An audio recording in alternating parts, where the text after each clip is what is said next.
Nathaniel Vane pulled the footman's livery over his shoulders and heard the seams complain, and that small protest of stitching pleased him more than any compliment he had received that season. The coat had been cut for a narrower man. It pinched across the back, bound at the arms, and refused to forgive him the width his fencing master had spent 15 years building.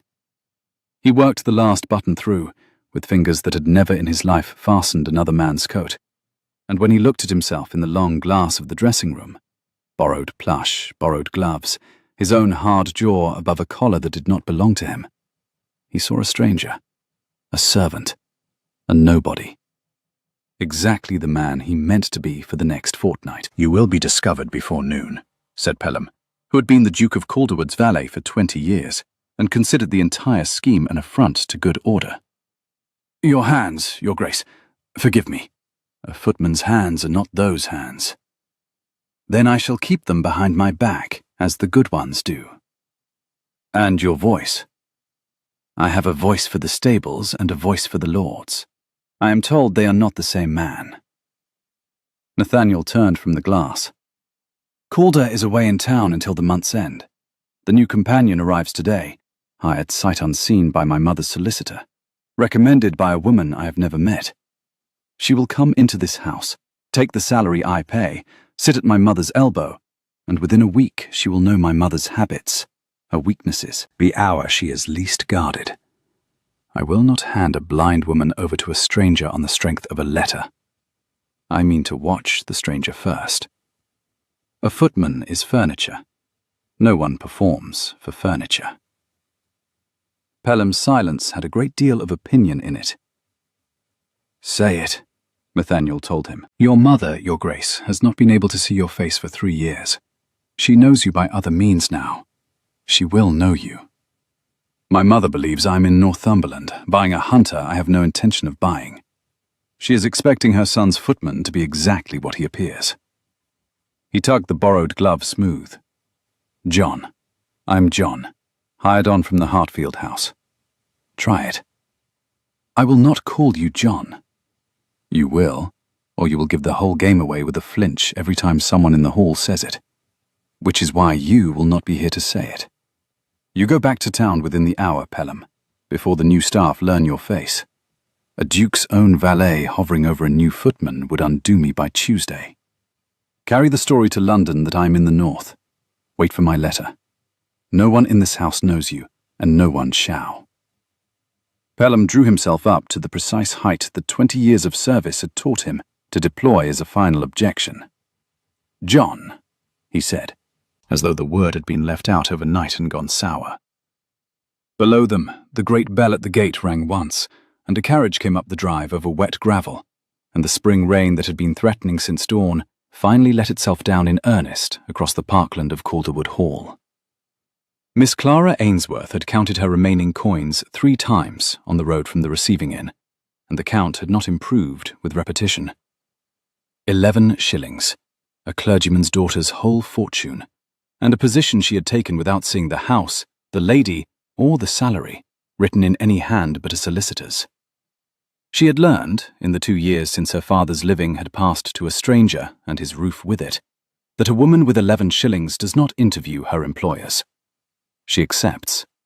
She is grateful. She arrives in the rain in her one good travelling gown, a deep bronze-green wool that had been her mother's and recut twice, and she does not let the housekeeper see that her hands are cold. The carriage stopped. The door opened before she had touched it, and a footman in plum-coloured livery handed her down into the wet, without quite meeting her eye, which was correct, and held the great umbrella over her and not himself, which was also correct, and walked her up the steps at a pace exactly half a step slower than her own, which was wrong. Footman matched a lady's pace. This one set it, the way a man used to leading sets it, and corrected himself a beat too late, falling back so abruptly that the umbrella tilted, and a cold rope of rainwater ran down the back of Clara's neck. "Oh, I beg your pardon, miss," he said. "You needn't beg it," said Clara, who was wet through and had 11 shillings and no patience left for the day. "You need only hold the umbrella as though you have held one before. There, lower, on my side. You are tall. The rain comes off the edge in a sheet onto the short people of the world. We exist." The footman lowered the umbrella. There was a silence under it that did not feel like a servant's silence. It felt like a man deciding whether to be amused. And then he said, "Yes, miss," in a voice that was a great deal too educated for the coat he wore, and Clara, who had spent her girlhood among curates and scholars and her father's table of borrowed clergymen, filed the contradiction away without quite knowing why. The doors opened. Warmth and beeswax and the smell of lilac came out to meet her. Someone had cut armfuls of it and stood it in jars the length of the hall, white and purple, dripping its scent into the wet air, the petals already browning at their edges in the heat of the fires, a faint sweetness over the sharper smells of wet wool and wood smoke, and the lavender rubbed into the polished oak. And a housekeeper with a chatelaine and a face like a closed account book said, "Miss Ainsworth, you are expected. Her Grace does not care to be kept." "Then we are of one mind already," said Clara, and stepped inside, and did not look back at the footman, though she was aware, the way one is aware of a draught from a door one cannot see, that he watched her go. The Dowager Duchess of Calderwood sat by the fire in the morning room with her back to the window, which surprised Clara until she understood. A woman who cannot see does not sit to face the light. She sits to feel it on the side of her face and know the hour. The Dowager was perhaps 60, upright as a fire iron, in dove-grey silk with a single ring on her right hand, and her eyes, pale, clouded, beautiful in the way that very still water is beautiful, moved toward the door a half-second before Clara's foot crossed the sill. "You walk lightly," the Dowager said, "and you stopped in the hall to smell the lilac. I heard you stop. Most people walk through it as though it were wallpaper. Come here, where I can hear you better. Sit. Not there. There, where the chair does not squeak, unless you wish to announce every shift of your weight to me for the rest of the afternoon. You are the companion." "I am, Your Grace. Clara Ainsworth." Ainsworth, a clergyman's name. "My father was rector of Stoke Marling in Dorset." Was. The Dowager's clouded eyes did not move, but something in her face did. "You have buried him recently." 2 years, Your Grace. "And your mother before, by the way you said his name and not hers. And no brother, or you would not be here. And no fortune, or you would be home." The old woman lifted her chin. "Forgive me. It is my one entertainment now, putting people together out of pieces, the way a child does a dissected map. I am very rude with it. I shall be rude with you for a fortnight, and then either we shall be friends, or you shall write to the agency and tell them I am impossible. Which is true? Give me your hand." Clara gave it. The Dowager's fingers, dry and quick and astonishingly strong, ran over Clara's palm, her knuckles, the pads of her fingers, the small old callus where a pen had ridden for years. "You write a great deal," the Dowager said. "And you have darned your own gloves. And you are not afraid of me, which the last 3 were, the silly creatures, as though blindness were a contagion one might catch by sitting close. Yes, you will do." She released the hand. "Now ring the bell. We will have tea, and you will tell me everything you mean to lie to me about over the coming weeks, so that I may have the pleasure of catching you in it later." Clara rang the bell. A footman came, the tall one, the one from the rain. John, his name turned out to be, called so by the housekeeper in the hall with a snap, and set the tray, and the Dowager turned her face toward him as he set down the pot. "You are new," she said. "Yes, Your Grace. John, Your Grace. On from the Hartfield house." The Dowager said nothing for a moment. Her clouded eyes rested on the middle distance, somewhere past his plum-coloured shoulder. Clara, watching, saw the old woman's mouth move very slightly, as though she had tasted something and was deciding what it was. "John," the Dowager said at last, pleasantly, "you set a tray down like a man putting a sword on a table. Soften it. There is no one here you need impress with the weight of your own arm." And she smiled, a small, private, perfectly unreadable smile, and turned back to Clara, and the footman went out, and Clara thought no more of it. Then, than that the old lady missed nothing she could hear. She would think of it a great deal more later. The thing about being furniture, Nathaniel discovered, was that furniture worked. He had not known. He had run the estate, the seat, 4 lesser properties, a London house, and a place in the Lords for 11 years, and he had genuinely not known that a footman carried colds up 3 flights before the family woke, that the polishing of a single epergne took an hour, and the skin off 2 knuckles, that one stood, simply stood, against a wall, for the length of a dinner one was forbidden to eat, until the arches of one's feet sang. By the 2nd day, his admiration for the men he paid had become a kind of shame. By the 3rd, he had ruined a pair of his own gloves, dropped a sauce-boat he caught an inch from the carpet, and been told by the under-butler, a man named Sturgis, who did not know he was speaking to his master, that he was willing but soft, and will harden you or will lose you, my lad, and I'd as soon harden you, for you've a civil tongue. "Thank you, Mr. Sturgis," said the Duke of Calderwood, and meant it more than he had meant most things. But the part he had come for, the watching, that he could do. He carried the coal scuttle, and he watched. He set the trays, and he watched. And what he watched, hour by hour, was the slow disproof of every suspicion that had put him in this coat. He had expected a companion to flatter. Clara Ainsworth did not flatter. When the Dowager declared, on the 2nd morning, that the Italian poets were all of them frauds excepting Dante, and that she would hear no argument, Clara said, "Then I shall make the argument anyway, Your Grace, and you may have the pleasure of not hearing it," and read her Petrarch until the old woman fell asleep smiling. He had expected a companion to manage, to steer a rich blind widow gently toward the companion's own comfort. Clara did the opposite. She refused to wrap the Dowager in wool.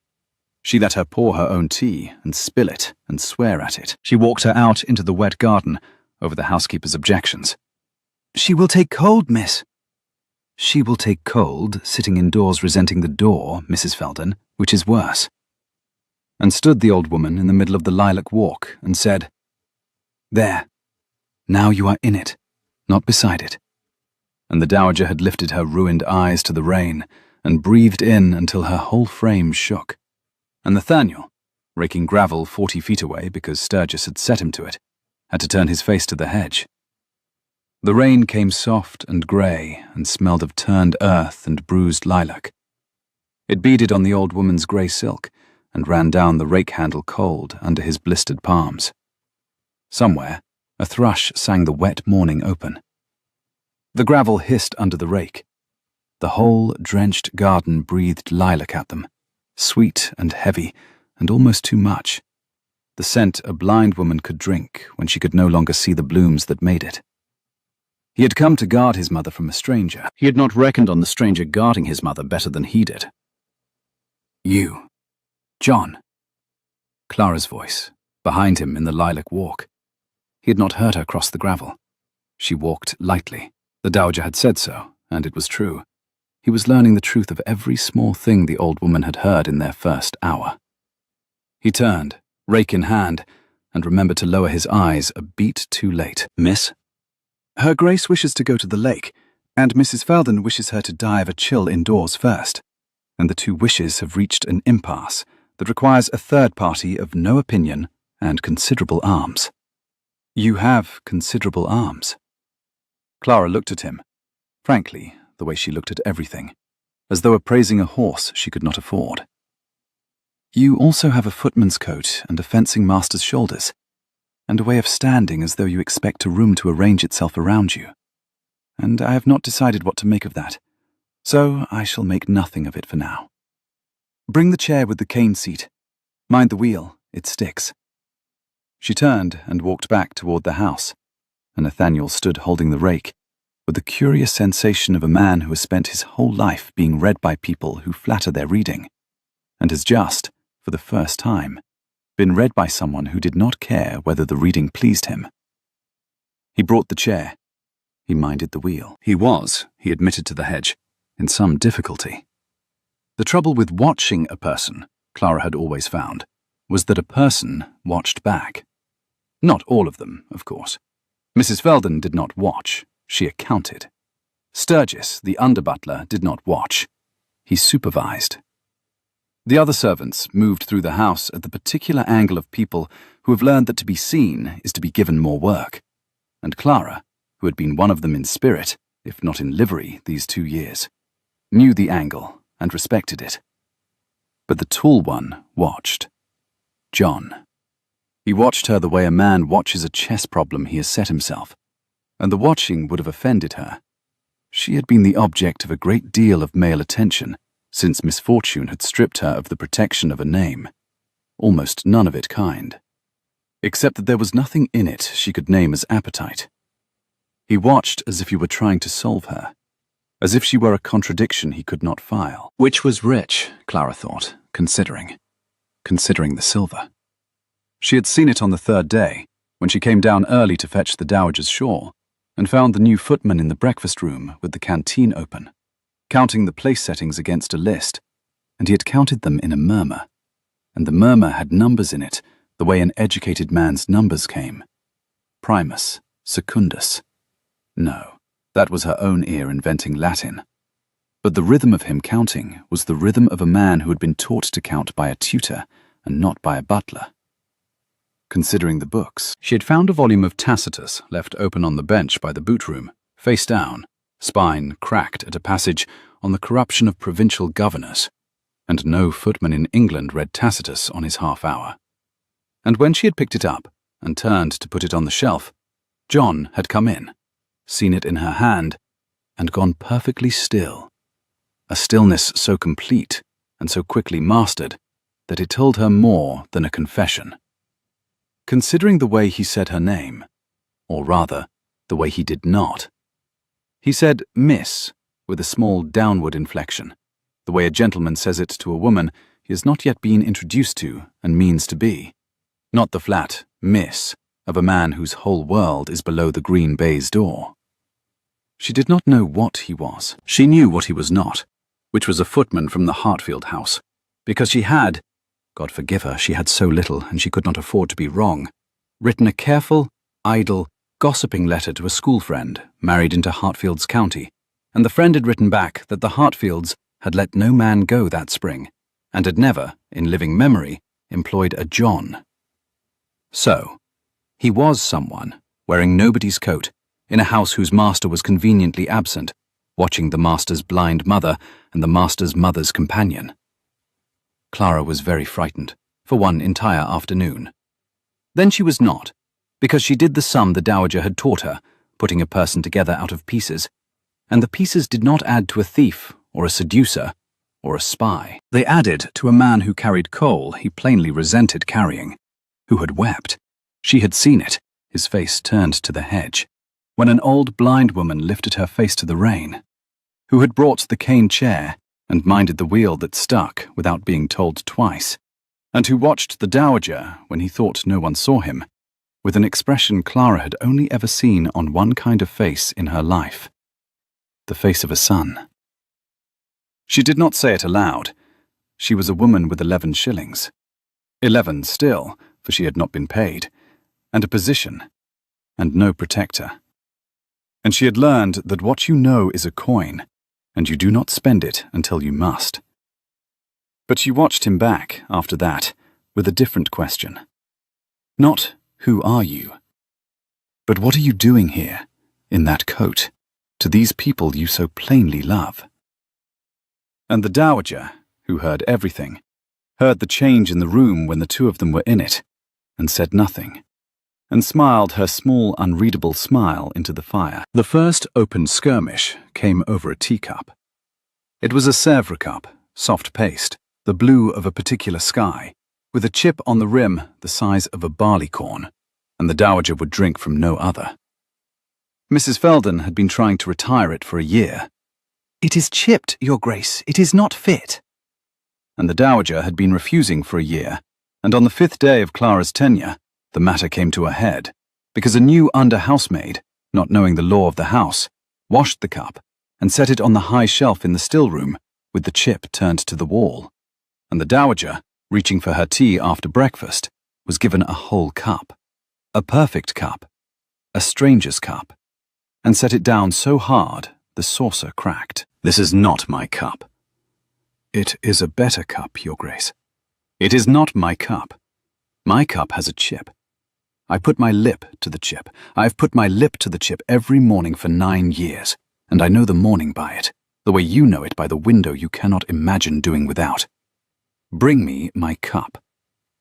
"Your Grace, the chipped one is below, in the still room, and the girl has—" "Then send someone with arms and a candle to the still room," said the dowager, in a voice that had silenced a dining table of statesmen in its day.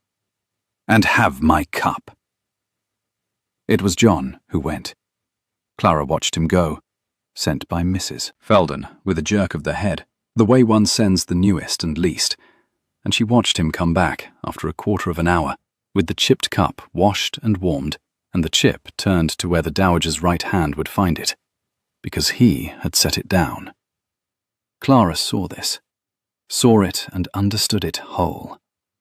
With the chip at 4 o'clock from the handle, which was exactly where a right-handed drinker's lip would seek it, which was a thing you could only know if you had watched this particular woman drink from this particular cup for years. The dowager's fingers found the chip. Her whole body eased. "Thank you, John," she said, and then, lightly, as though remarking on the weather, "You turned the chip to my hand. How did you know which hand?" A silence. Clara, with her embroidery, did not look up, and looked up with every other sense she had. "I watched you take it yesterday, Your Grace," said John. "Did you?" The dowager lifted the cup and drank. "What an observant young man you are. The last 3 companions could not have told you which hand I favor, and they had eyes." She set the cup down, by herself, surely, by feel, and yet her hand went to the saucer's edge, as though she knew to the inch where the footman had left it. "You will go far, John. Mind you go far away from this house, in time. It is no place for a clever man to spend himself carrying coal." "I am content with the coal, Your Grace." "No one is content with coal," said the dowager. "But it is a polite thing to say to an old woman, and you are polite, which is rarer than clever and worth more. Clara, read to me. The thing about Venice. He may stay and listen, if Mrs. Felden can spare him, which she cannot, but she will, because I have asked." And Mrs. Felden, who could refuse the dowager nothing, and resented every refusal she could not make, jerked her head at John, and John took up a place by the door, and Clara read about Venice. And over the top of the page, she watched a footman listen to Petrarch, with his eyes closed, and his ruined gloves folded behind his back. And she thought, "There, that is the face. That is the son's face." And she said nothing, and turned the page, and her voice did not change, though something in her chest had begun, very quietly, and against all her interest and judgment, to— "You read well," John said to her, afterward, in the corridor, the two of them alone in the long gallery, where the departed Vanes hung in their frames and pretended not to listen. He had carried out the tea things, and she had carried out the shawl, and they had met in the dim, between the morning room and the still room stair. "I read accurately," said Clara. "Well, is a matter of opinion. Her Grace prefers accuracy, and so do I. So we suit." She studied him in the grey gallery light. Behind his head, on the wall, hung a portrait of a dark-haired man in garter robes, perhaps 30, with a hard, handsome jaw and a way of standing as though he expected the room to arrange itself around him. And Clara looked at the painted man, and looked at the footman, and the footman saw her look, and for one held breath, neither of them said the thing that was suddenly, hugely, in the air between them. "That is the present Duke," said John evenly. "His Grace of Calderwood, painted at his majority. He is in the north." "Is he?" said Clara. He has your shoulders. Footmen are chosen for their shoulders, miss. We are bought by the inch, like ribbon. And your jaw. A great many men have a jaw. And, said Clara very softly, because she was frightened again, and being frightened made her reckless. He has, I should think, a mother who has gone blind in the years since that picture was painted, and a footman newly come to wait on her, who reads Tacitus on his half-hour, and weeps in the lilac walk, and knows which hand she drinks with. I have 11 shillings, John. I will tell you exactly what I am worth, because it is so little that I cannot afford to be wrong, and I cannot afford to be turned off, and I cannot afford to be the sort of woman who knows a dangerous thing and pretends she does not. So I am going to ask you once, in this gallery where the only listeners are painted and discreet. Who are you, and what are you doing to that good old woman in her own house? The footman looked at her for a long moment. And then the Duke of Calderwood, against every plan he had made and every reason he had for keeping his counsel, told her the truth, or began to, the first edge of it, because Clara Ainsworth had 11 shillings, and looked at him as though that made her more honest than every titled creature he had ever bargained with, and he found, to his own astonishment, that he could not lie to her in this gallery, under the painted eye of the man he was. Not here, he said. Not now. Sturgis will come along this corridor in 2 minutes. He always does at the half-hour. Tonight, after her grace is abed. The library, the small one, the cold one, where no one goes. I will tell you who I am, Miss Ainsworth, and you will despise me, and you will be right to. And then I will ask you to keep my counsel for 1 week longer, for my mother's sake and not for mine. Will you come? Clara should have said no. A woman with 11 shillings did not meet strange men in cold libraries after the house was abed. She knew the rules. She had survived 2 years by them. I will come, she said. Mind the wheel of the chair before then. It still sticks. The small library was cold, as he had promised, and dark but for the single branch of candles he had lit, and the fire he had, clumsily, getting it wrong twice, swearing under his breath in a way no footman swore, coaxed into a sullen glow. Clara came at 11 by the back stair, in her bronze-green wool with a shawl over it, and she stood just inside the door with her hand on the latch, the way a sensible woman stands, with her retreat behind her. Well, she said. Tell me. I have left the door open, and Mrs. Felden sleeps light, and I scream remarkably loud for a clergyman's daughter. So let us both proceed in the comfort of those facts. You will not need to scream. He set down the poker. He had taken off the plum coat. He stood in his shirt and the footman's waistcoat, and without the coat, he was unmistakably the man on the gallery wall, and he saw her see it, and he did not look away. My name is Nathaniel Vane. I am the 8th Duke of Calderwood. The man in the north buying a hunter is a fiction. The man you have watched carry coal for 5 days is me. Clara did not move. She had known. She had assembled him out of pieces and known, and yet to hear it said plainly in a cold room was another thing, and she felt the floor of her small, ordered survival tilt under her. Why? She said. Because my mother is blind, and rich, and alone but for the servants I pay, and the relatives who count the days, and a companion was coming to live at her elbow, hired on a letter, recommended by a woman I had never met. A companion learns a person's habits, her hours, her fears, the cup she favors and the hand she favors it with. He said it steadily, and Clara heard, under the steadiness, the shape of an old fear worn smooth by handling. 3 years ago, a man my mother trusted, her own man of business, in the chair by her fire as you sit now, moved £4,000 of her settlement into a venture that did not exist, because a blind woman signs where her hand is guided and trusts the voice that guides it. I caught it. Barely. I have not, since, been able to make myself hand her over to a stranger on the strength of a letter and a recommendation. So I came to watch the stranger, as furniture. No one performs for furniture. Miss Ainsworth, I wanted to see you when you did not know you were seen. And what did you see? Said Clara. Her voice was very even. It cost her a great deal to keep it even. I saw a woman who lets a blind duchess spill her own tea rather than rob her of the dignity of pouring it. I saw a woman stand my mother in the rain because the rain was better than the resentment. I saw a woman who turned the Tacitus over to put it back on the shelf and did not, afterward, use what she had guessed to her advantage, though she had every advantage to gain and 11 shillings to gain it with. He stopped. You wrote to Hartfield. I saw the letter go. I knew the moment it went out that you would learn there is no John, and I have spent 2 days waiting for you to use it, to come to me, or to my mother, or to Mrs. Veldon, with the dangerous thing in your hand, and ask a price for keeping it quiet. It is what I expected. It is what I came here braced to find. And instead, I asked you in a gallery. And instead, you asked me in a gallery whether I meant my own mother harm.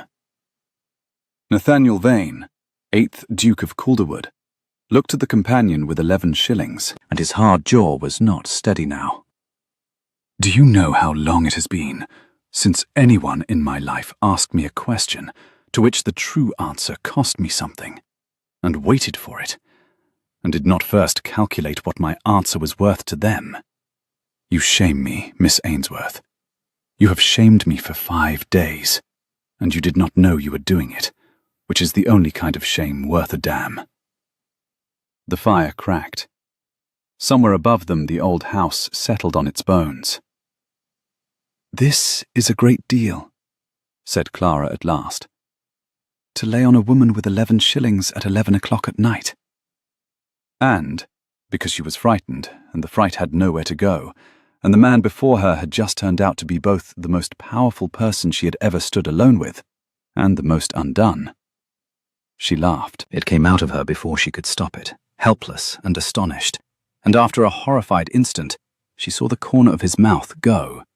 And then the Duke of Calderwood was laughing too, in his shirt-sleeves in a cold library, the pair of them, at nothing, at everything, at the sheer impossible architecture of the situation, until Clara had to put her hand over her mouth for fear of waking the house. Forgive me, she gasped.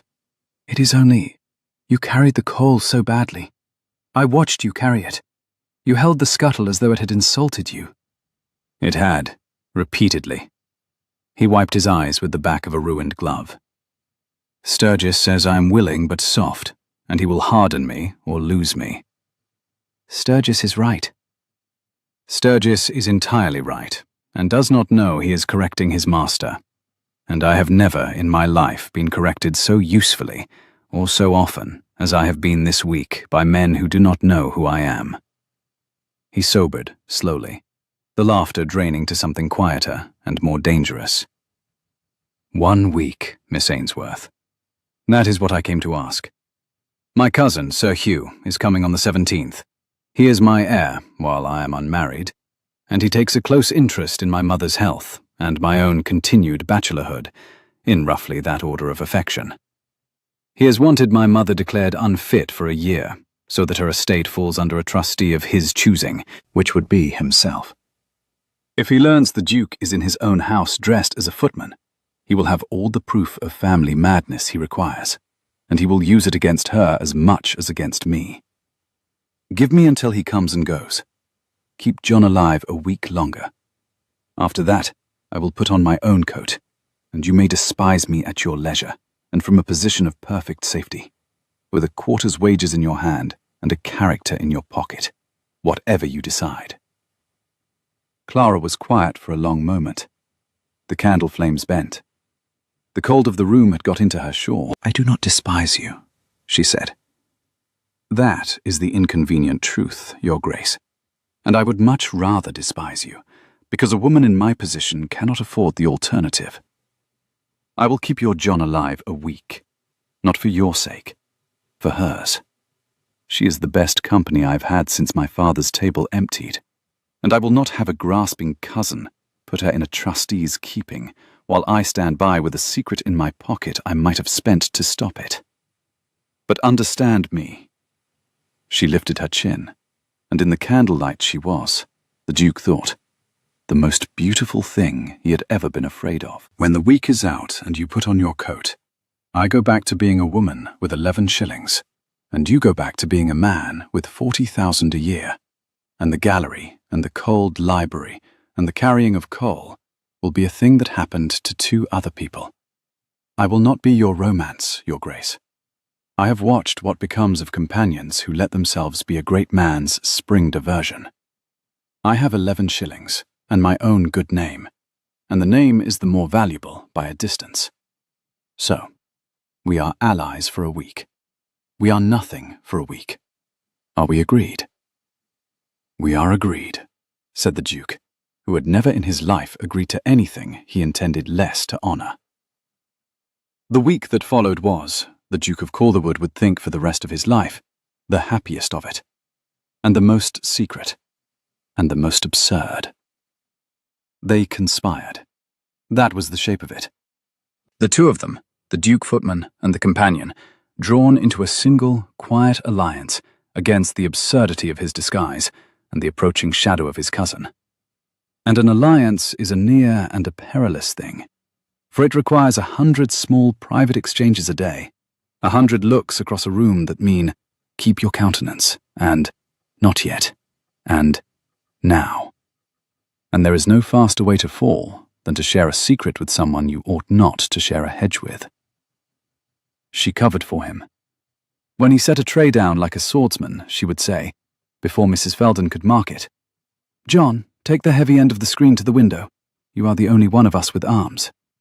And give him a thing to carry that justified the shoulders. When his hands, too soft, Sturgis had said it, and it was true, gave him away in the polishing, she taught him, in stolen minutes in the still room, the actual trick of it.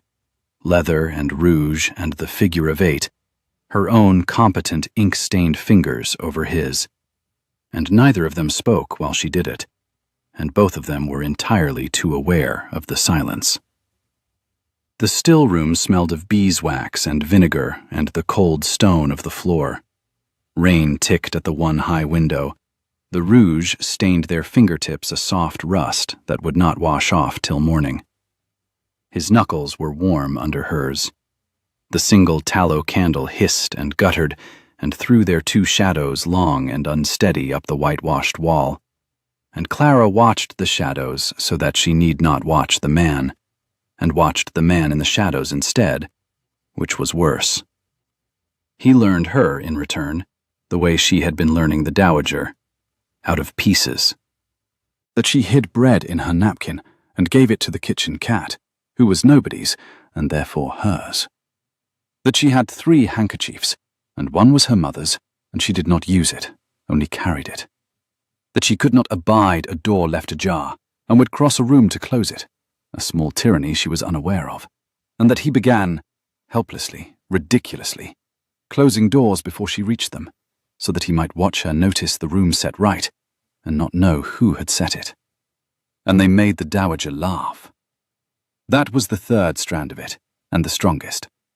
For the old woman, who heard everything, plainly heard the 2 of them, heard the alliance, heard the banter that ran under the service like a stream under ice.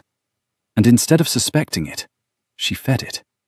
She sent John on errands that required Clara's help. She demanded to be read to, and demanded the footman be allowed to stay and listen, and demanded, one afternoon, that John be taught to play backgammon. Since Clara cheats, and I require a second victim. And so the 3 of them sat, an evening, a blind duchess and a companion and a duke in a footman's waistcoat, throwing dice by the fire, and the dowager won every game by listening to the dice fall and counting, and accused them both of cheating, and was happier, Clara thought, than a woman robbed of her sight and half her settlement and most of her friends had any right to be. The fire popped and sank to a red glow. The dice clicked warm out of the leather cup and rattled across the board. The room smelled of wood smoke and the bowl of forced hyacinths on the side table, and the faint tallow of the snuffed candles by the door. Outside the long windows, The spring dark pressed close and wet against the glass. And inside, the three of them sat in a small gold circle of firelight. And none of them, for that one evening, was lonely.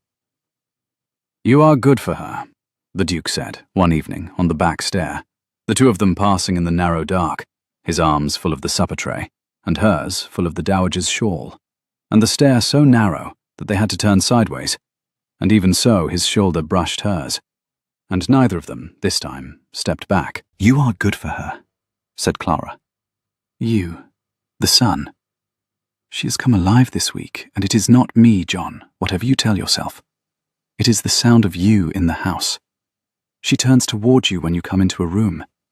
She does not know she does it." Clara looked up at him in the dark of the stair, very close, too close.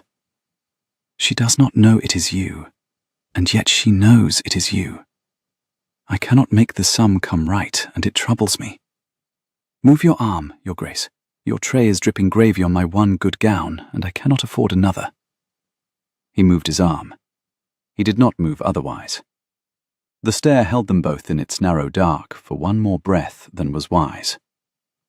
"When the week is out," he said, low, "and I put on my coat." "When the week is out," said Clara. "We are nothing. We agreed. Mind the gravy."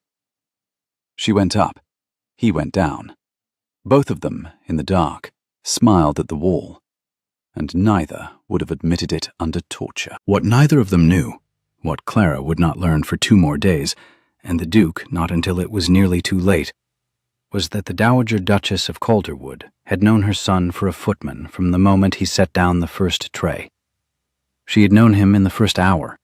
She had known him the way she knew the morning by the chip in her cup, by means the sighted had grown too lazy to use. She knew his tread. She had heard it learn to walk. A mother's ear does not unlearn a son's weight on a floor. She knew his breath when he was holding his temper. She knew the particular way he cleared his throat before he lied, and he had cleared it before, "John, Your Grace, on from the Hartfield house," and her heart had turned over in her breast, and she had said nothing, because she understood her son, and she understood at once and exactly why he had come. He had come because he loved her, and did not trust the world with her. He had come in a servant's coat to stand between his blind mother and a stranger, the great, stubborn, loving fool, and she would no more have given him away than she would have torn out her own clouded eyes. But she had watched. She who could not see watched harder than any of them, and what she had set herself to learn in that first week was the companion. Not whether the girl was a thief. Her son was watching for that, and her son, whatever his sins, had a good eye, even now.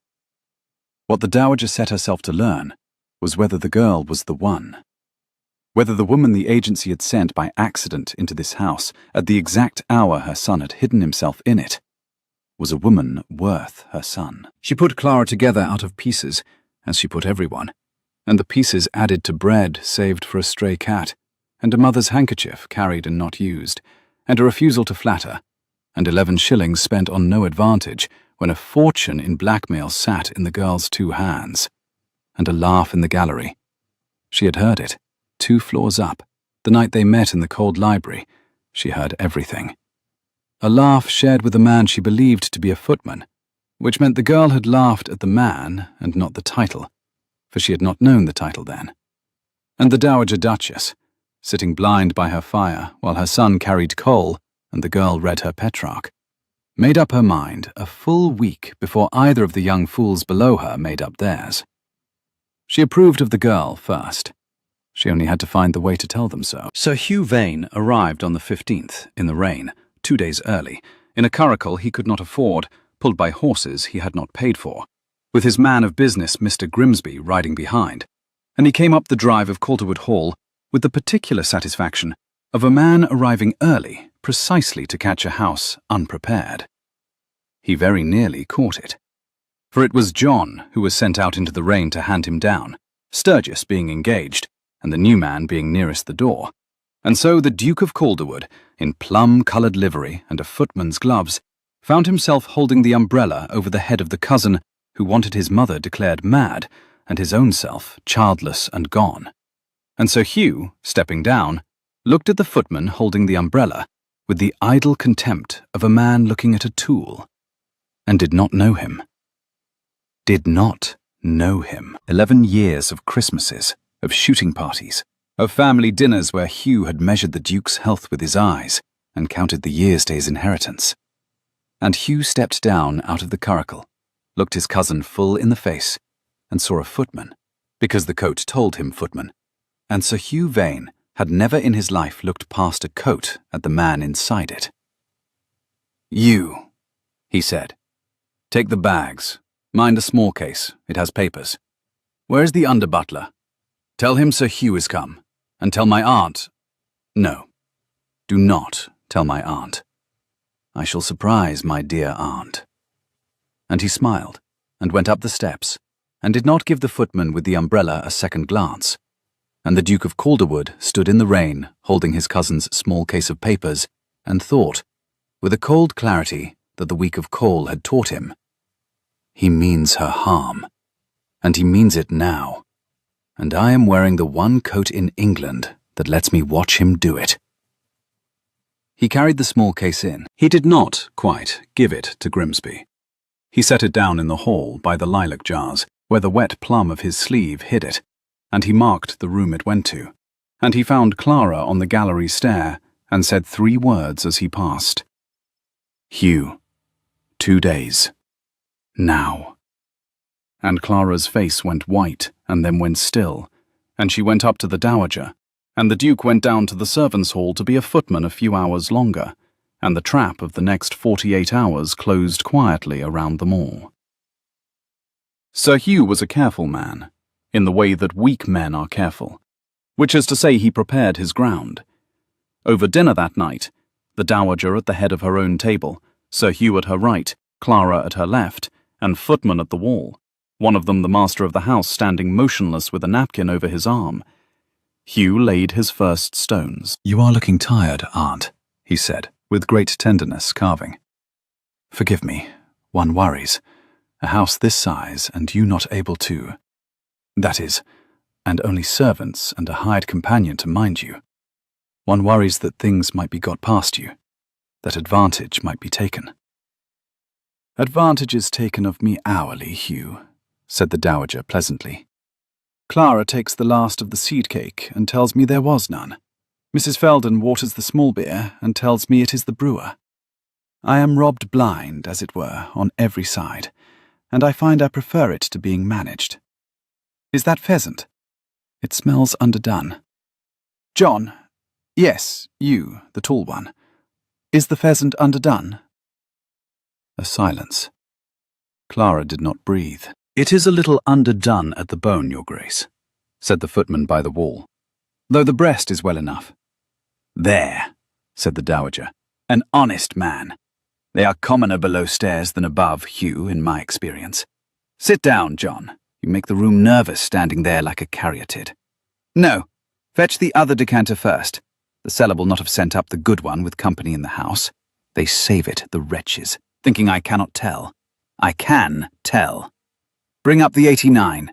You will find it behind the door on the 3rd bin, which you will know, John, because you are observant, and I am told observant young men go far." And she turned her clouded eyes, smiling, toward the wall where her son stood with a napkin over his arm, and Sir Hugh, carving, missed it entirely. But Clara did not, and the Duke did not, and a small cold thread of understanding went through the Duke, that he could not, at the table, stop to follow. She knew. The thought arrived whole. His mother knew which bin held the 89, knew it was a thing only the house's master knew it, and had set it as a question to a footman across a dinner table in front of the cousin who wanted her certified mad, and had done it smiling. But there was no time to follow the thread, because that night the trap sprang. Clara woke at 2 by the sound of a door. She who could not abide a door ajar woke to the click of one being opened with great care, 3 rooms off, the muniment room where the dowager's papers were kept, and she was up and into her wool and out before she had decided to be, a candle shielded in her hand, because a woman with 11 shillings sleeps lightly, and trusts her own ear. The muniment room door stood open. Mr. Grimsby was inside, with the dark lantern and the Dowager's dispatch box open before him, and a paper half drawn out. And Sir Hugh stood at the window with his back to the door, murmuring, "The settlement man, the original, not the copy. The original has her signature, and the witness is long in his grave, and I can have a second deed drawn in a week that says the trust was always meant to."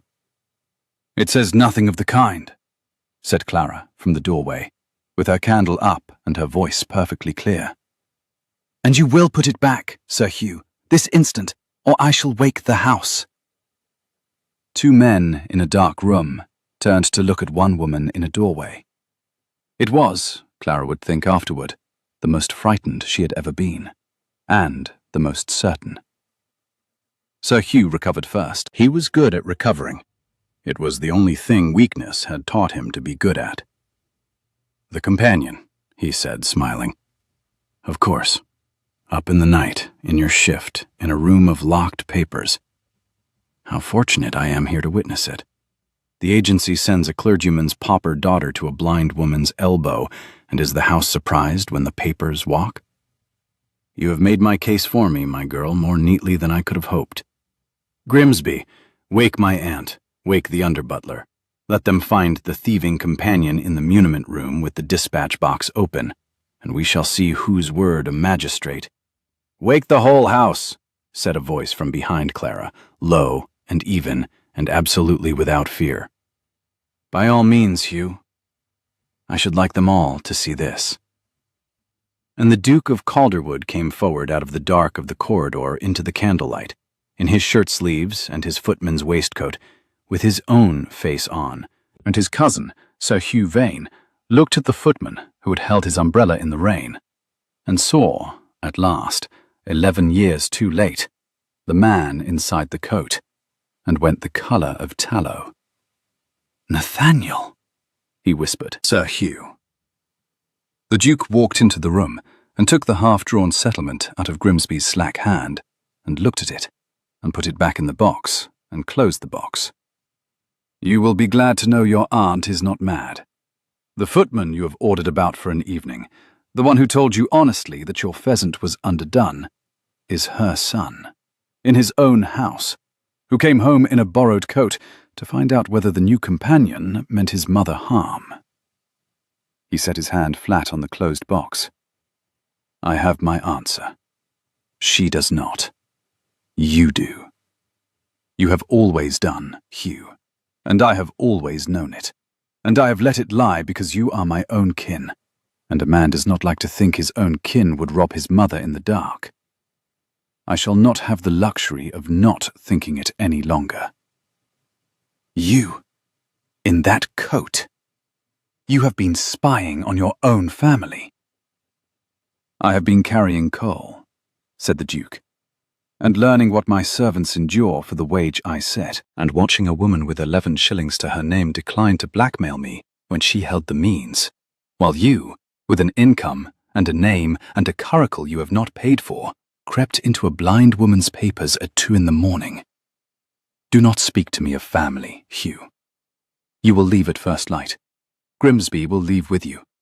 And the original settlement, with my mother's true signature, goes tonight into the hands of her own solicitor, with a letter from me, so that should anything ever befall the trust, the chain of custody will hang from your neck, and not from hers."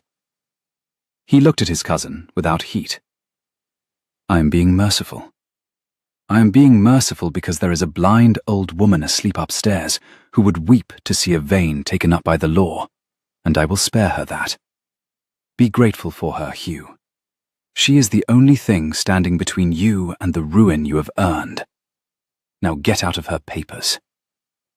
So Hugh got out of her papers. It should have ended there. In a better ordered world, it would have ended there. The villain routed, the papers safe, the Duke unmasked in the right way at the right hour, the companion vindicated with a candle in her hand. But the human heart does not order itself for the convenience of justice, and the cruelty Sir Hugh Vane could not work upon the estate. He worked, in the last, upon the 2 people in the room who had bested him.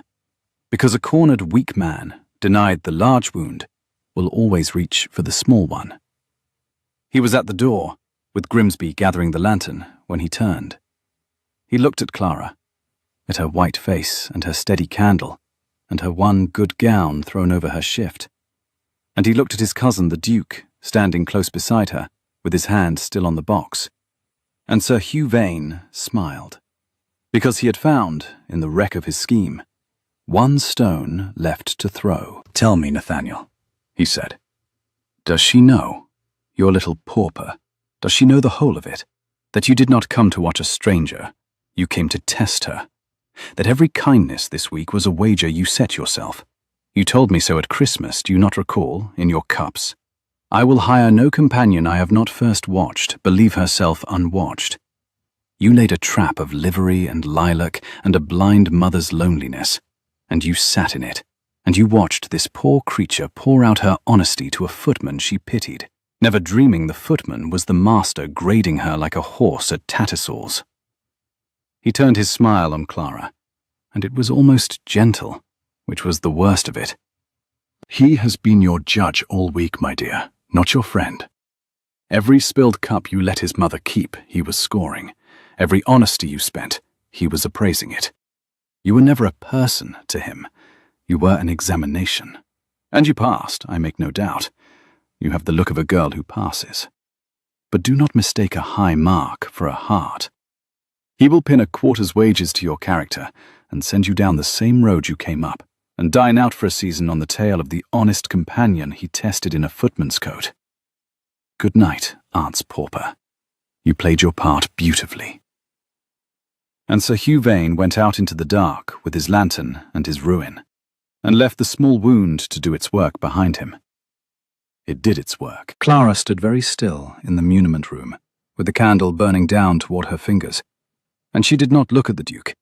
And the Duke said, "Clara, Clara, that is not—" And she heard the "not," and did not wait for the rest, because the rest did not matter. The shape of the thing was already in her, settling, fitting, locking into place with the terrible click of a key that has found its lock. He had come to test her. It was true. She knew it was true because she had heard it from his own mouth, in the cold library on the first night. "No one performs for furniture. I wanted to see you when you did not know you were seen." She had thought it a thing he had done before he knew her. She understood now that it was the whole of it, the frame around the week, the reason for every hour.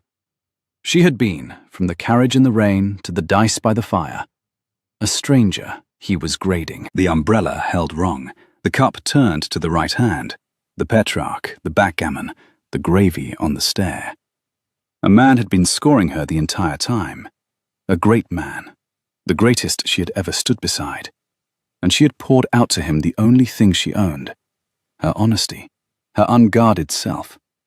The laugh in the gallery she had given freely to a footman she pitied, and he had been weighing it, the whole while, against a standard she had not known she was being held to. She had been an examination. She had been a horse at Tattersall's. She had passed, and the passing was the worst of all, because it meant the kindness had been real enough to score, and never real enough to keep. He had made a study of her. He had worn a servant's coat to watch her trip, and she had obliged him by not tripping, and he had marked the not tripping in his ledger, and called it, perhaps, to himself, admiration. But you do not test a person you regard as your equal. You test a thing you are deciding whether to acquire. He had never seen her, only the examination. He had never wanted Clara Ainsworth. He had wanted to know whether the agency's pauper would steal. And she had not stolen. And now the examination was over, and she could go. She had told him she would not be his romance. She had told him, in the cold library, in the dark on the stair, "When the week is out, we are nothing." She had said it to protect herself, and she saw now, with a calm that was worse than weeping, that she had needed no protection, because there had never been anything to protect herself from. There had been no romance to refuse. There had only ever been a duke conducting an interview, and a fool of a companion who had begun, against all her judgment and all her interest and the whole weight of her 11 shillings. To imagine that the warmth in a borrowed library had been meant for her, and not for the file. "Put out your candle, Your Grace," she said. "It will burn your fingers. I have learned this week to mind such things for the people I wait upon." Her voice did not shake. She was proud, dimly, distantly, that it did not shake. "I am glad I passed. You may give Mrs. Felden my quarter's wages and a character. I will go down the road I came up, as Sir Hugh says, and I will not dine out on the tail, because I have no one to dine with, which you knew, having read me like the rest. Good night. I hope your mother keeps her settlement and her cup. They are the two best things in this house, and you very nearly let a cousin take the one, and a stranger keep the other. And the stranger, you will be relieved to learn, was honest after all. You may write it in your ledger. Honest. Full marks. Good night." And she walked out of the muniment room with her candle and her one good gown, past the man she would not look at, and went up the back stair to her cold room and sat on the edge of the narrow bed in the dark, and did not weep, because weeping was a thing you did when you had lost something, and she had decided, with the whole stubborn force of a woman who has survived 2 years on 11 shillings, that she had lost nothing, because she had never, at any hour, owned a single thing worth losing. She told herself so, until the window greyed. She did not, in the end, believe it, but she told herself so, and a person can live a long time on a thing she does not believe, if she tells it to herself in a steady enough voice. The Duke of Calderwood did not sleep at all. He stood in the muniment room until the candle Clara had not let him hold burned itself out in his own hand and stung him, and he welcomed the sting. And then he went down to the servants' hall in the grey before dawn, and took off the plum coat for the last time, and folded it, and laid it on the bench where Sturgis would find it.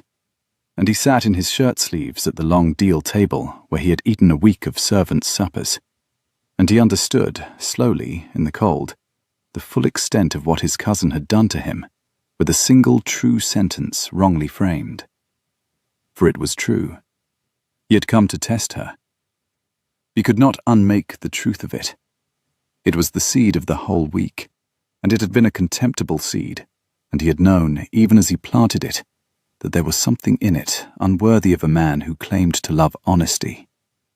He had dressed honesty as suspicion, and called it prudence. He had set a trap of livery and lilac, exactly as Hugh said, and a blind mother's loneliness had been the bait in it, and a clergyman's daughter with 11 shillings had walked into it, and been, every hour, more decent than the man who set it.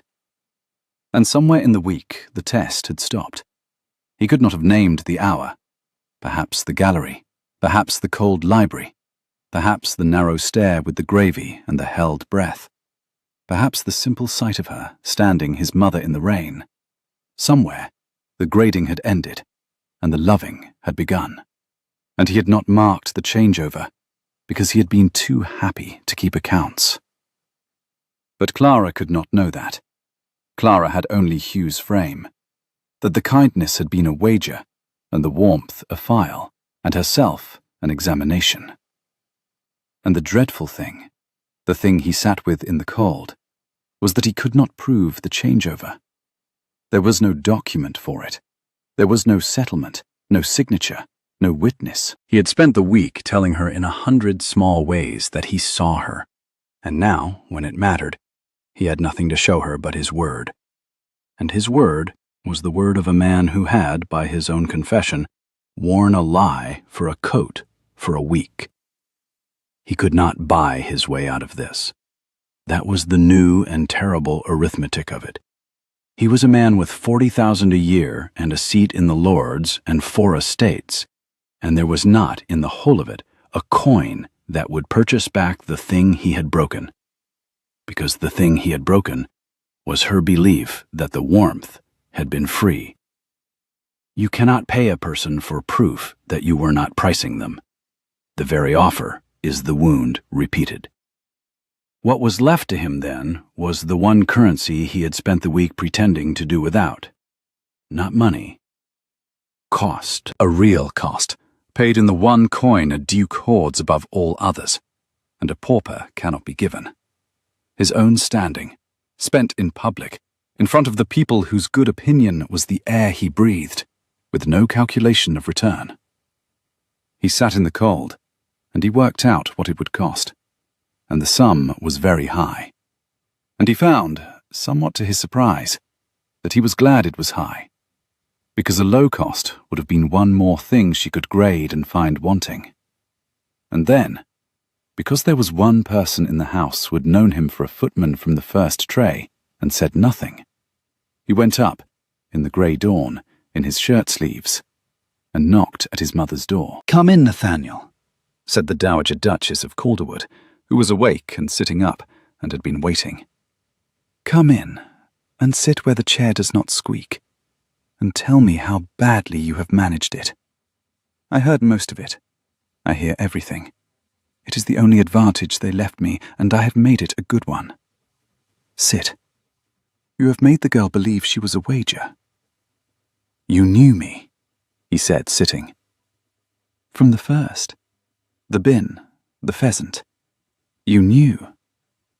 "I knew you, my dear, before you had your gloves on. I heard you cross the hall like a man who has never carried a tray in his life, which you have not. And I heard you clear your throat before you told me your name was John, which is the same throat you cleared before you told me, aged 9, that you had not been in the orchard with the apple still in your hand." Her clouded eyes found him with terrible accuracy. "I said nothing because I understood you. You came in a fool's coat to stand between me and the world, because you love me and do not trust the world with me. And you were right not to, Nathaniel. For the world sent Hugh to my papers at 2 in the morning, and the world also sent that girl, by the same blind accident, to my elbow. And one of the two was the worst thing the world has done to this house in a year, and the other was the best. And you, my clever, stupid son, have spent the night confusing them." "She thinks—" "I know what she thinks. She thinks she was an examination. And the cruelty of it, my dear, the real cruelty, is that you began it as one. You cannot tell her you did not, because you did, and she will hear the lie in your throat the way I do, for she has learned to listen the way I listen. I've watched her do it all week. She reads a room the way I read one. She is the first person to come into this house since I went dark, who does not perform for me because she cannot be bothered. And you know what that is worth, Nathaniel, to a blind old woman. It is worth more than the settlement Hugh tried to steal. I made up my mind about her on the 3rd day. I approved of her before either of you knew your own hearts. I have only been waiting, this week, for the pair of you to be as clever as a blind woman. And you have disappointed me, and I'm too old to wait much longer. So I shall tell you what to do, and you shall do it, because I am your mother, and I cannot see, and you owe me that much." "Tell me," said the Duke. So she told him, and the Duke of Calderwood listened to his blind mother the way he had not listened to anyone in 11 years. And when she had finished, he took her dry, strong hand and put his face against it, the way he had as a boy, and she felt that his jaw was not steady, and she was satisfied. "Now go," she said, "and Nathaniel, wear your own coat. She has had quite enough of the other one. And bring lilac." She stopped in the hall to smell it on the first day. A woman who stops for lilac in the rain is a woman who has decided to go on living in spite of her circumstances, and that, my dear, is the only quality in a wife that has ever, in the end, mattered. Now go. I shall have my tea. Send up the chipped cup. And send send the Duke. It is time I met him." Clara was packed by 8. It did not take long. A woman with 11 shillings travels light. Her whole life went into the one box that had come up the drive with her, the 3 handkerchiefs, the recut gown she stood in, the bronze-green wool brushed and folded, her father's sermons that no one would ever read again and she could not leave behind. She made her bed with the corners square, because she had been raised to leave a room better than she found it, and she went down the back stair with her box, and she did not go to the morning room to say goodbye to the Dowager, because she could not. Because that goodbye was the one thing in the house that would break the steady voice she had been keeping herself alive with since 2 in the morning, and she had a road to walk, and a steady voice was the only thing she had to walk it with. She went out by the garden door to avoid the hall and the lilac, and the garden door let her out by the lilac walk, which she had forgotten, and she stopped. She could not help it. Her body stopped before her will could forbid it, in the white and purple drift of it, in the wet morning, exactly where she had stood the dowager a week before, and said there, "Now you are in it, not beside it."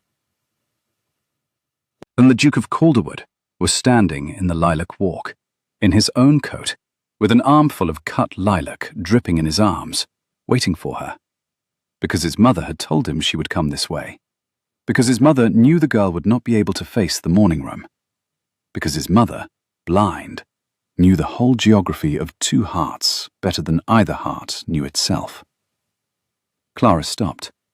She set down her box. "Your Grace," she said, "I am leaving by the garden to spare us both the hall. You need not have come. The character and the wages may be sent after me to the receiving inn. I find I would rather not." "I have not come to give you a character," said the Duke. "I have come to give you the truth, and I have come to give it to you in the one way you cannot grade, which is at a cost to me you can see with your own eyes. Will you let me before you walk? You owe me nothing. I am asking it as a debt I owe you, and not as one you owe me." Clara looked at him. The lilac dripped. His arms were full of it, and he looked, she thought distantly, absurd. A duke in his proper coat holding a hedge, and her treacherous heart turned over at the absurdity, exactly as it had turned over at a footman who carried coal badly, and she hated it for turning. And it turned anyway. "Say it then," she said. "But say it quickly. The inn coach goes at noon, and I have 11 shillings and no margin for the next one." "You will not need the coach," he said, "but I will say it quickly, because you have asked me to, and because I have learned this week that you mean exactly what you say, which is the rarest thing I have ever encountered, and I was too great a fool to know its worth until I had broken it." He took a breath. "Hugh told you the truth. I came to test you. I will not stand in this lilac and tell you I did not, because you would hear the lie in my throat, as my mother hears every lie in mine, and I will not begin the truth with a lie. I came to test you. I dressed suspicion as prudence, and a blind woman's loneliness was the bait, and you were the quarry. And it was contemptible, and I knew it was contemptible while I did it, and I did it anyway, because I've lived 11 years among people who want something from me, and I had forgotten there was any other kind. And so I treated the first honest person I had met in a decade as a problem to be solved, instead of a soul to be met. That is the truth. That is the whole shameful truth, and I will not soften one corner of it for you." "Then we are agreed," said Clara, "and I may go." "I have not finished. You asked me to be quick. This is me being quick, for me. Hold the lilac." And he put the whole dripping armful of it into her arms, so that she had to take it or let it fall, and her hands closed on the wet stems before her pride could stop them, and the scent of it came up around them both. "There, now your hands are full, and you cannot leave without setting it down, and I have bought myself 30 seconds, which is a low trick, and I am not above low tricks where you are concerned, I have discovered. Here is the part Hugh did not know, because Hugh cannot conceive of it, because it has never happened to Hugh, and it had never happened to me. Somewhere in the week, Clara, the test ended. I cannot tell you the hour. I have sat up all night trying to find the hour, and I cannot, because I was too happy to keep the account. Perhaps it was the gallery. Perhaps it was the cup turned to my mother's hand. Perhaps it was a sentence you said on a stair about gravy. Somewhere the grading stopped, and I began, simply, to wait for the sound of you in a room. To close doors before you reached them, so I might watch you find the room set right. To carry coal an hour longer than Sturgis required, because the coal was in the same house as you, and my own bed was not. I stopped testing you, Clara, and I did not notice I had stopped. The way a man does not notice the moment a fever breaks, and only knows after that he is well. He shifted the lilac in his arms. So I will say the rest of it plainly, here, with my hands as full of it as yours. Marry me, not the companion I came to grade. You, who graded me back and found me soft, and were right. Be my wife. You cannot prove it, said Clara, and her voice was not steady now, and she hated that too. That is the trouble with what you are saying, Your Grace. You are a clever man, and it is a clever thing to say, and there is not one word of it I can hold to the light.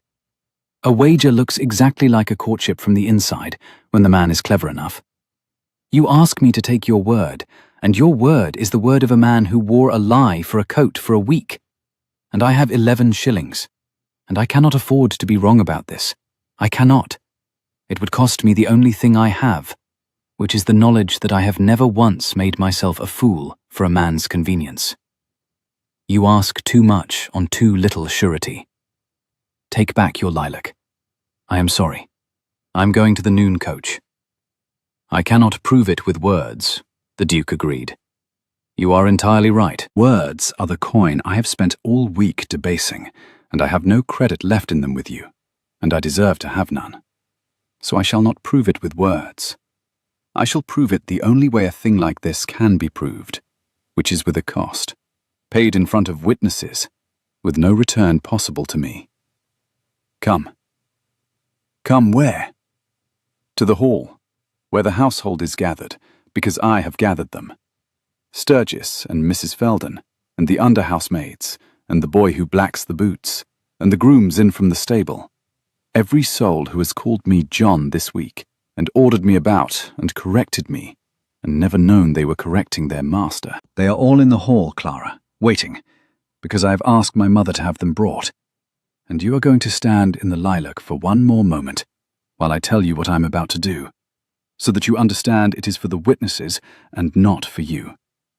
Because a thing done for you, you would grade, and rightly. But a thing done in front of 40 servants, at a cost I can never recover, that you cannot call a wager. Because no man wagers his own standing in his own hall for a girl he is merely grading. And the Duke of Calderwood took Clara Ainsworth, with her arms full of lilac, into the great hall of Calderwood Hall, where the whole household stood gathered and murmuring among the lilac jars. And Sir Hugh Vane stood by the door with Grimsby, not yet departed, halted on his way out by a duke's command, to witness the one thing he had not foreseen. The Duke let go of Clara's arm in the centre of the hall, and stepped up onto the first stair where all could see him, and raised his voice. His lord's voice, Clara thought, the one she had guessed at in a footman's throat a week ago. And he said, I have something to say to my household, and I will say it once, and you may carry it where you like, for I will not have it whispered as though it were a shame to be hidden. For 7 days I have lived among you as a footman. You called me John. You set me to carry coal and polish silver and stand at the wall through dinners I was not given to eat. And you did it because you believed me your equal in service. And I let you believe it. And I deceived every honest one of you. And I am sorry for it. Mr. Sturgis. He found the under-butler in the crowd. You told me I was willing but soft, and you would harden me or lose me. You were correcting your master, and you did not know it. And it was the truest and most useful word I have had from any man in 11 years. And I thank you, and I am ashamed to have earned it under a false name. A sound went through the hall, a kind of indrawn breath, 40 people understanding at once. I deceived you for a reason I believed was good, the Duke went on, which was to guard my mother. But in the guarding, I did a thing that was not good. I took the most honest person to enter this house in a decade, Miss Ainsworth, whom you know, who waits upon my mother, and I made of her, without her knowing it, an examination. I watched her believe herself unwatched. I graded her honesty as a man grades a horse. My cousin Sir Hugh, who stands there by the door, told her so last night, and meant it as a cruelty. and it was a cruelty, and it was also true, and I will not stand in my own hall and pretend a true thing is false to spare myself." He turned on the stair and looked down at Clara, standing alone in the center of the hall with her arms full of dripping lilac, and her face white, and her eyes, at last, not steady at all. "Miss Ainsworth holds that I cannot prove the test became something else. She is right that I cannot prove it with words. So I will prove it with a cost, here, in front of every soul whose good opinion is the only fortune a man in my position truly owns. Here is the cost." He drew a breath, and Clara saw that his hard jaw was not steady, that the great Duke of Calderwood, in his own hall, in his own coat, was as undone as the man who had wept at a hedge. "I, Nathaniel Vane, Duke of Calderwood, stand in front of my household and tell them that I behaved this week with less honor than my own footman, less honor than the under-butler who corrected me, less honor by a long road than a companion with 11 shillings who held the means to ruin me and would not spend it. I tell them that I've asked that companion to be my wife, and that she has refused me, and that she was right to refuse me, because I had given her a wager and called it a courtship. And I tell them that I'm asking her again, now, before all of you, knowing she may refuse me again before all of you, and that I will bear that refusal in this hall, in front of every face I command, because a man does not risk public refusal for a thing he is grading. He risks it only for a thing he loves. I am spending my pride, Clara, in the one market where it cannot be bought back. It is all I have that you cannot weigh and find counterfeit. It is yours, spent, gone, whatever you answer. Marry me or do not. But you cannot, after this, call it a wager, for no man wagers this." The hall was utterly silent, and into the silence, from the top of the stair, came another voice, dry and strong and clear, the voice that had silenced a dining table of statesmen in its day. For the Dowager Duchess of Calderwood had come out of her room and stood at the head of her own stair, upright as a fire iron, in dove-grey silk, one hand on the rail, and her clouded eyes turned with terrible accuracy toward the girl in the center of the hall. "Clara," said the Dowager, "child, before you answer my fool of a son, you will hear from the one person in this house who has nothing to gain by your answer. For I am old and blind, and shall be gone before the lilac comes round many more times. And so my word is the only one in this hall you may trust to be free of a wager." She came down one step, sure-footed, who knew her own stairs to the inch. I knew him for my son the moment he set down the first tray. I have known it all week. I said nothing, because I understood why he came, and I forgave it, because he is a fool, but he is my fool, and he came out of love. But I did not approve of my son this week, Clara. I withheld my approval, that he had not earned it. And a mother who gives her approval unearned does her son no kindness. I gave my approval this week to one person in this house, and I gave it on the 3rd day, long before either of you was as clever as a blind woman, and I gave it to you. I chose you, child, not for his sake, for my own, because you stood me in the rain rather than rob me of the weather, and let me spill my own tea rather than rob me of the pouring, and read me Petrarch you did not believe in because I asked, and never once in a week performed for me, because you could not be troubled to flatter a blind old woman. And do you know, Clara, in 3 years of darkness you are the first who met me and not my affliction. I made up my mind about you before my son made up his, and I am telling you so, here, in front of them all, so that when you answer him, you will know that whatever a wager is worth, you were wanted in this house by someone who set you no test at all. Now." The clouded eyes did not waver. "I have said my piece. The rest is yours. But the lilac in your arms, child, was cut by my son at dawn because I told him you stopped to smell it on the day you came. And a woman who stops for lilac in the rain has decided to go on living, and that is the only thing in a person that has ever, in the end, mattered. Answer him as you like, but answer the man, Clara, not the test. The test is over. I heard it end on the stair the night of the gravy. I hear everything. And Clara Ainsworth stood in the centre of the great hall of Calderwood Hall, with her arms full of dripping lilac cut at dawn, with 40 servants holding their breath, and a routed cousin frozen by the door, and a duke on the stair who had just spent his pride in the one market where it could not be bought back, and a blind old woman who had chosen her on the 3rd day before anyone had asked her to. And she understood, at last, with the calm that comes after a long fright passes, that the thing she had been protecting herself from was not a danger, but a gift, and that she had so little practice at being given things that she had nearly walked to the noon coach rather than learn how. She did not weep. She had decided, at 2 a.m, that she would not weep, and she was a woman who kept her word, even to herself. Even now. But she crossed the hall to the foot of the stair, with the lilac in her arms, and she looked up at the Duke, and she said, in a voice that the whole hall could hear, and that did not, this time, trouble to be steady, "You carried the coals so badly." "I did." "You held the umbrella wrong, and set the trays down like a swordsman, and you cannot light a fire to save your life, and you wept at a hedge, and you have just spent your whole pride in front of your own household for a woman with 11 shillings. And that, Your Grace, is the single most foolish transaction I have ever witnessed. And I was raised by a clergyman to abhor a bad bargain." She climbed the first stair, so that they stood level, the lilac crushed between them, its scent rising. "But I find I cannot grade it. I have turned it every way, and held it to the light, and there is no angle from which it reads as a wager. And I have been trying, Nathaniel. I have been trying very hard, because it is far safer to refuse you than to believe you.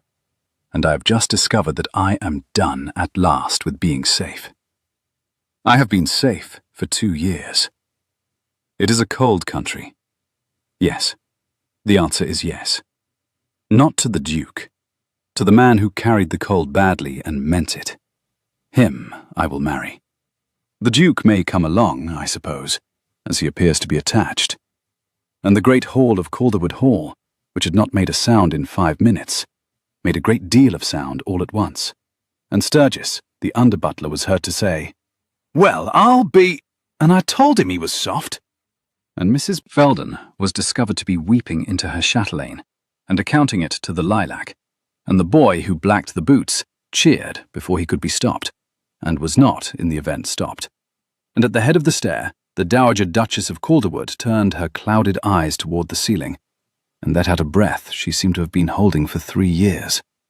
And Sir Hugh Vane went out of the door, and down the steps, and into his unpaid-for curricle, and out of the story, which had no further use for him. They were married in the village church at Calderwood, when the lilac came round again the next spring, which was not so long to wait as it sounds, and the Dowager Duchess lived to see it, to hear it, rather, every sound of it, the church bell and the gravel, and her son's voice gone unsteady on the vows, and the new Duchess's voice perfectly steady on hers. For Clara had got her steadiness back, and used it now for better purposes than survival. The Dowager sat in the front pew in dove-grey silk, and turned her face to the warmth coming through the south window, and knew the hour by it. And when the rector, a young man newly come to the living, who did not know the whole tale, and thought he was marrying a duke to a gentlewoman of modest fortune, which, in a sense, he was, the fortune being 11 shillings and a refusal to flatter, when the rector said the words, the Dowager's hand found, in her lap, the chipped Sèvres cup she had insisted on bringing, against all sense, to a wedding, and her thumb settled on the chip, and she smiled. Afterward, there was no great breakfast, for Clara would not have one. "We will feed the household first, Nathaniel, and the village, and then ourselves, in that order, for that is the order in which they have earned it." And so the servants of Calderwood Hall, who had called their master John for a week, and would never quite finish teasing him for it, sat down to the wedding feast before the family did, with Sturgis at the head of the deal table where the Duke had once eaten a servant's supper, and the Duke himself carried in the first dish to them, in his own coat, and set it down. Clara watched him do it from the doorway and laughed aloud, like a swordsman putting a blade on a table, and a hall full of servants groaned and threw bread at their master, and the Duke of Calderwood, 40,000 a year and a seat in the Lords, ducked the bread and grinned like a footman. In the years that followed, there were children at Calderwood, and they were taught very early and very firmly that the surest way to make their grandmother laugh was to creep up on her in stockinged feet and try to reach her chair before she named them, and that they never once managed it. Not one of them. Not ever. For the Dowager Duchess knew each of them by their tread before they cleared the door, the way she had known their father by his weight on a floor when he came home in a borrowed coat to guard her, the way she had known, on the third day, before anyone asked her to, exactly which of the two strangers the world had sent to her elbow that spring was the worst thing to enter the house in a year, and which was the best.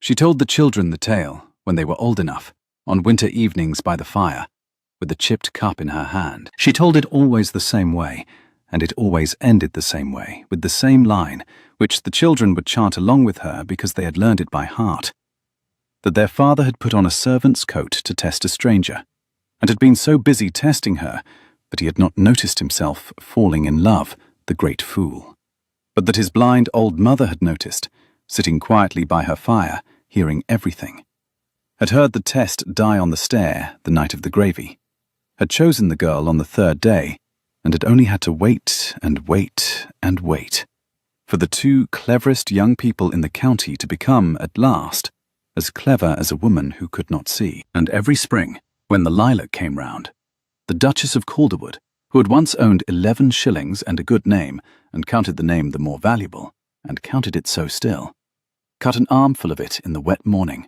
and carried it into the hall, and stood it in the jars the length of the room, white and purple, dripping its scent into the air, and stopped, every year, in the middle of the lilac walk, to put her face into the rain and breathe until her whole frame shook.